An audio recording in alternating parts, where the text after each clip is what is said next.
Bago pa man tumunog ang unang tee, maingat na gumagalaw ang mga caddy sa putting green, tinitingnan nila ang bola. Pinabasa ang yardage at hangin, binubulong ang distansya sa manlalaro at nagbibigay ng payo sa pagpili ng club. Nagmamarka rin sila ng bola, naglilinis ng clubs, at nag-aayos ng alignment o stance ng manlalaro kapag hinihingi.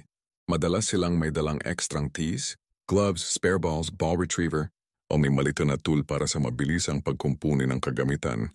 Hindi lang club at gamit ang dala nila, sinisigurado. Nilang kumpleto at maayos ang kagamitan at walang mawawala. Magkasama nilang binabasa ang greens para bigyan ng kumpiyansa ang manlalaro.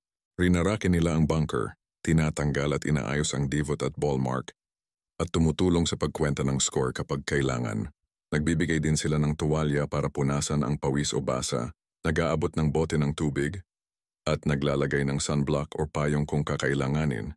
Sa laro naman, nagdadala sila ng bag, nagmamatsyag sa direksyon at landing ng mga tee shot, sinusubaybayan, kung saan pupunta ang bola at nagsasabi kung anong linya ang dapat sundan. Humahawak sila ng flag sa green kapag kinakailangan, naghahanda ng putter para sa manlalaro, at nagbibigay ng mental support sa bawat pagharap sa layunin.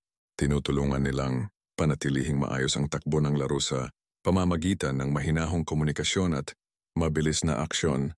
Sa ilalim ng matinding sikat ng araw, nakararanas sila ng init, pagod, pawis, at minsan sunburn at ang pinakamanganib na baka tamaan sila ng lumipad na bola pero patuloy silang nagbabantay sa hydration ng manlalaro, nag-aabot ng malamig na tubig at nag-aalok ng payong o sunblock.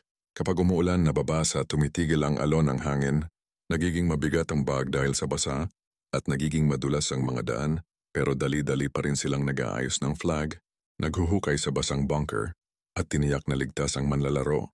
Sa kabila ng pagod at hirap, may pagmamalaki at katahimikan sa kanilang ginagawa, matiisin, masinop, at mapagpakumbaba na naglilingkod ng may ngiti at dedikasyon, tahimik, tapat, at lubos ang pagtulong. Maraming salamat sa inyo mga caddy.